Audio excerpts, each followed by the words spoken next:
Terima kasih untuk ketua. Selanjutnya kita SPP dulu. Anak-anak silakan untuk berdiri.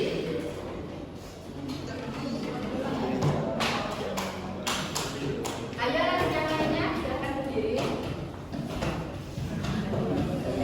Oke, silakan ikuti instruksi ibu ya. Ketika ibu bilang untuk bilang pagi, tepuknya 1 kali, siang 2 kali, malam tepuknya setengah, jadi 3 tepuk ya. Oke, ibu mulai. Tepuk pagi, tepuk siang, tepuk malam. Kurang fokus. Ibu ulangi, kalau ada yang kurang fokus silahkan ke depan untuk memberikan contoh pada temannya. Ibu ulangi, tepuk pagi, tepuk siang, tepuk pagi. Untuk Mbak Mita silahkan ke depan.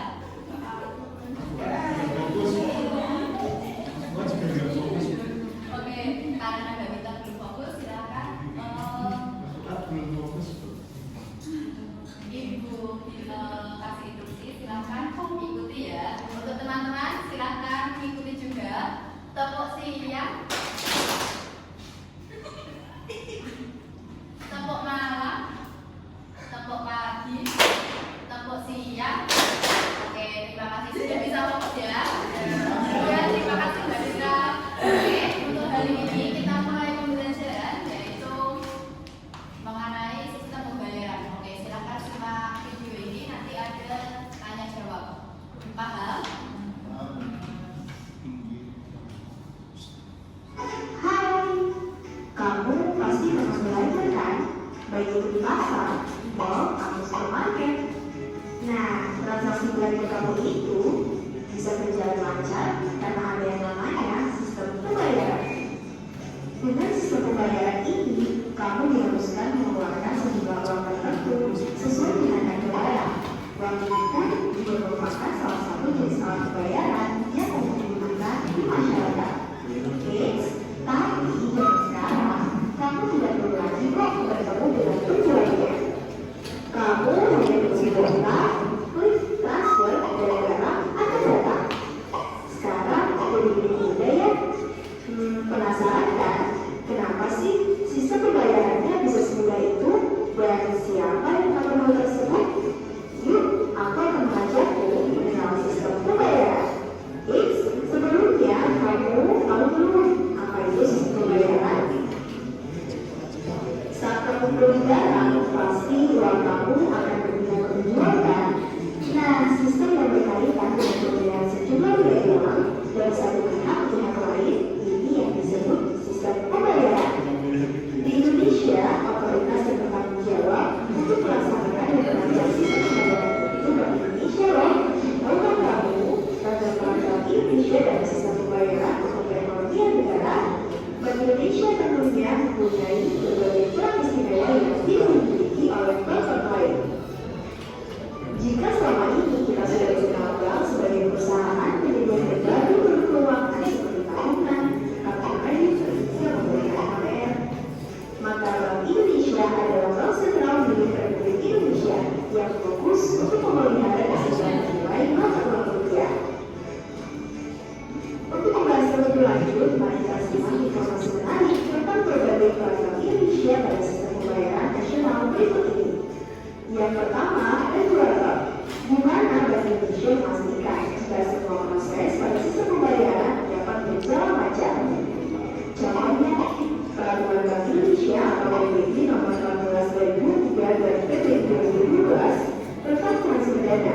Peraturan ini juga yang menggunakan download dan transaksi online. Yang kedua, perizinan. Kalau kamu menaruh, tentu kamu memastikan bukan pemberi uang itu sudah mendapatkan izin dari Bank Indonesia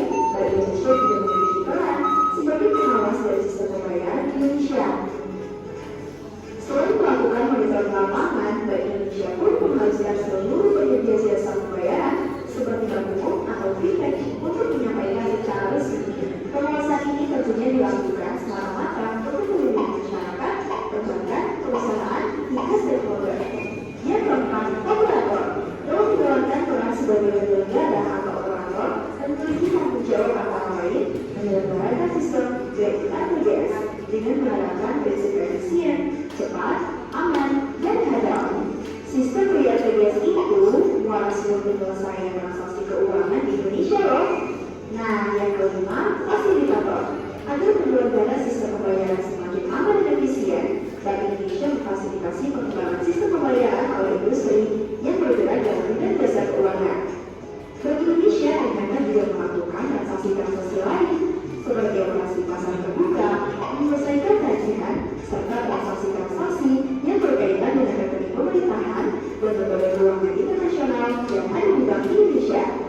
Nah, itu tadi sistem pembayaran dan transaksi sentral yaitu Bank Indonesia dalam mempermudah sistem ekonomi Indonesia. Oke, sampai sini gimana?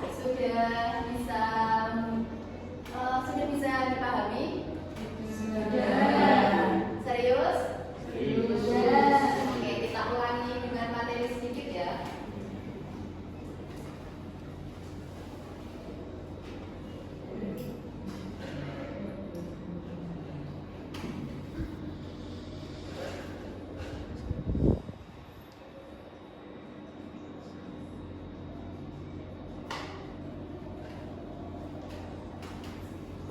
Oke, ulangi sedikit. Pengertian sistem pembayaran.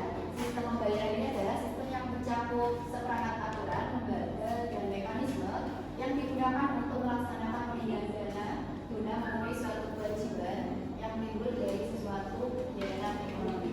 Jadi sistem pembayaran pun itu ada pengertiannya, yaitu yang seperti ini. Kemudian pengertian pembayaran. Hampir setiap negara itu memiliki bank sentral. Kalau di Indonesia apa? Oke, benar, Bank Indonesia. Menurut James Taylor, bank sentral yaitu sebuah bank tempat menaruh dana atau rekening dan menggunakan dana tersebut untuk penyelesaian akhir dan transaksi antar bank. Ada yang pernah ke bank? Nabung. Ya, benar. Berarti sudah tidak asing dengan bank ya? Kemudian dua jenis sistem pembayaran, yaitu ada sistem pembayaran tunai yaitu uang kartal, itu meliputi uang kertas dan uang logam. Yang kedua sistem pembayaran uang tunai itu bisa menggunakan cek, biliar, giro, dan nota debit. Ada yang pernah melakukan transaksi pembayaran secara non tunai? Pernah. Apa? Quiz. Oke, benar. Terus yang lainnya? Baik, terus yang lainnya?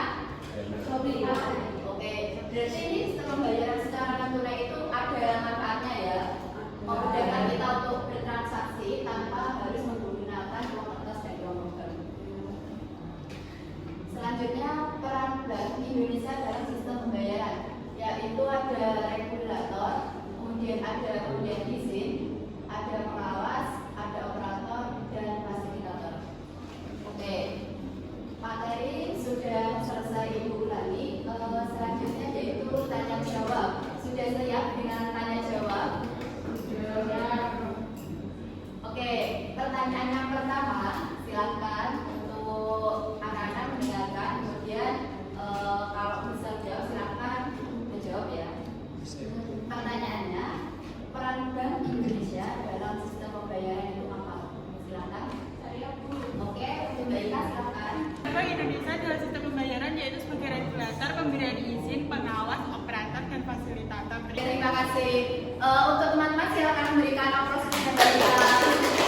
Oke, pertanyaan yang kedua, jelaskan apa yang dimaksud dengan uang kartal. Silakan. Saya Bu. Oke, silakan untuk Mbak.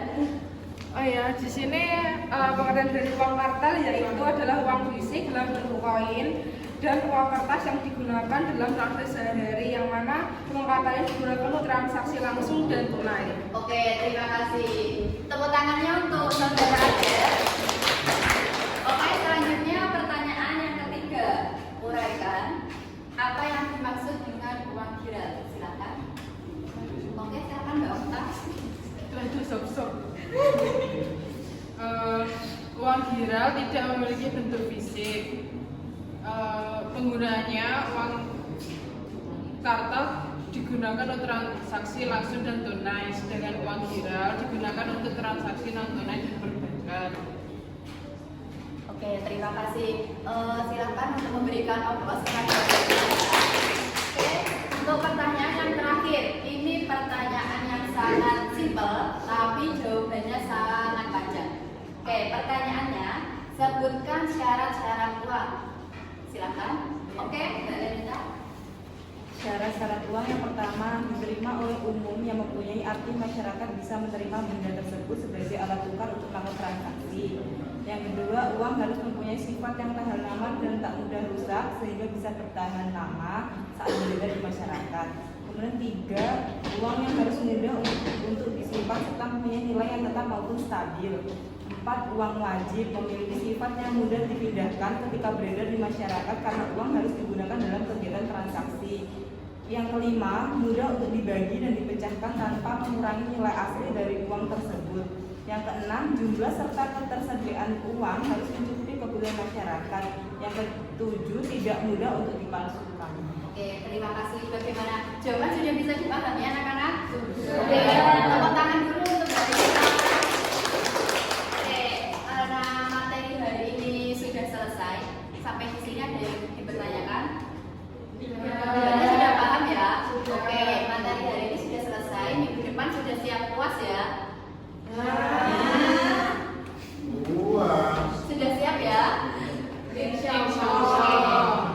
Semoga oh ya, untuk materi hari ini tutup. Semoga materi kali ini bisa bermanfaat dan sudah bisa dipahami. Semoga pertemuan hari ini bisa bermanfaat untuk kita semua. Ibu akhiri. Wassalamualaikum warahmatullahi wabarakatuh.